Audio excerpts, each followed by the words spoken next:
Can you clarify what the president said on the Diego Garcia deal? He said he didn't like it, now again he says he's for it. He spoke with Prime Minister Starmer directly. He understands Prime Minister Starmer's position, and he supports it. But as the president reiterated in that statement, of course, the United States reserves the right to protect our assets. We still have a military base, of course, on the island of Diego Garcia. And so the president reiterated to the Prime Minister and to all of you that the United States will never waver, if necessary, in protecting our assets anywhere in the world, but including on Diego Garcia. And he supports the Prime Minister's decision. Elizabeth. There are kind of core areas of the bilateral UK-US special relationship.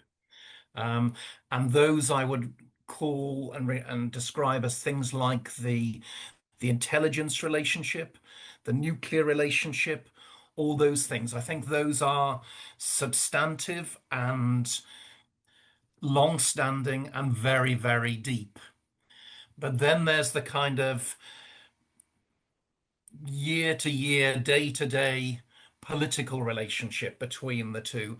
And certainly during this second Trump administration, that has been extremely tempestuous and problematic.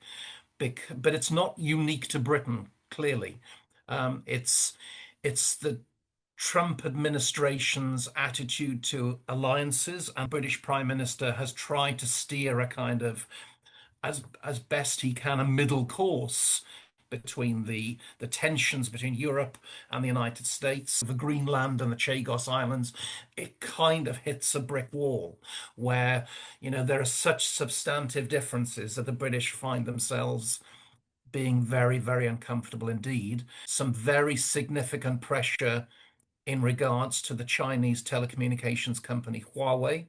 And so the Johnson administration eventually completely changed and said, we will strip Huawei out of our 5G network. That I think most allies are thinking, we can't trust the Americans completely anymore, and therefore we need a relationship with other powers, including China, where we still have interests. The Chagosians were treated as itinerant workers in the 1960s, so they didn't get, at that point, the basic rights that other people on other parts of the old British Empire, British protectorates.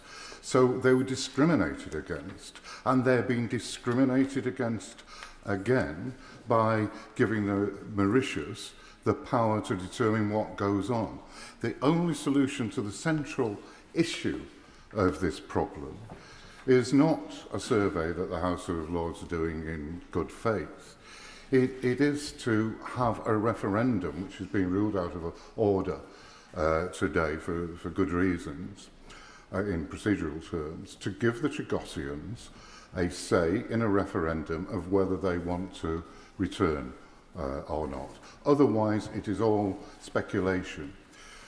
I don't think my honourable friend from the front bench answered the real point about why we shouldn't be taking notice of the United Nations Committee to End Anti-Discrimination, anti-racial discrimination.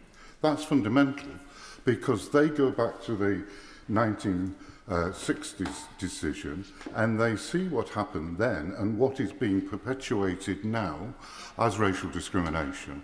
And the Mauritians and ourselves are perpetuating that. My honourable friend didn't really answer that point, as he didn't really answer the point, the other things that has changed. And I did listen to many of his statements in this House when he said in good faith that the United States support us. Whether they did then or not, they probably did. They absolutely, certainly don't at this time. And both those items are a reason for pausing, thinking again, and getting into compliance with the United Nations Committee on Ending Racial Discrimination, and talking, certainly, as my honourable friend said, to the United States, because they have changed their position. The amendments before us are really not the core of the bill, because that has been dealt with in a very short period of time at the second reading and the report stage and committee stage in this House. But they are important in as much as they ask for information. We're going to pay for something that we didn't used to have to pay for. It will have consequences for our ability in the Indian Ocean to look after our defence interests, and we don't know how much it will cost. Putting amendments in that will give us an exact figure for those costs is important. It's also important on Amendment 1 to limit that if for some reasons the Mauritius changes its view or the islands indeed disappear if they go underwater. So I don't have the opportunity this afternoon, Madam Deputy Speaker, to vote for what I would like to, but I will vote for the amendments that the Lords have put before us. And I think it's justifiable. I don't think, the British have been willing to see China in the way that the Americans have wanted us to see China, as a threat. They have talked about it as a challenge and as a country with whom the British need to keep a reasonable day-to-day relationship and cooperate over certain areas, whilst acknowledging that China has the kind of political system that, means you will always be regarded as a potential adversary. I think the British, if they're ever presented with a simple America or China kind of choice, they will always choose America, because the relationship with America is extremely strong. It's broad, and all the Trump kind of pressures notwithstanding, Britain has, in many ways, over the last few years, increasingly come to rely upon the United States.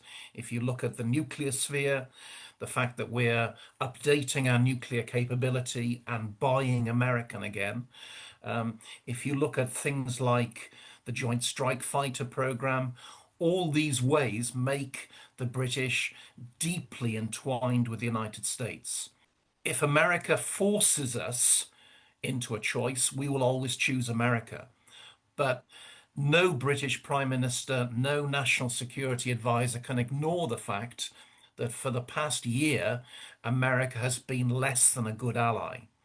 It has been a country threatening us with trade tariffs, threatening to damage the NATO alliance, which Britain itself bases its security upon. In all those ways, the British are looking to keep as good a relationship as they possibly can with China, notwithstanding all the kind of tensions that Britain has with China over a variety of issues, from human rights through to threats to Taiwan, etc., etc. We have trade with China, we have economic benefits to gain with China.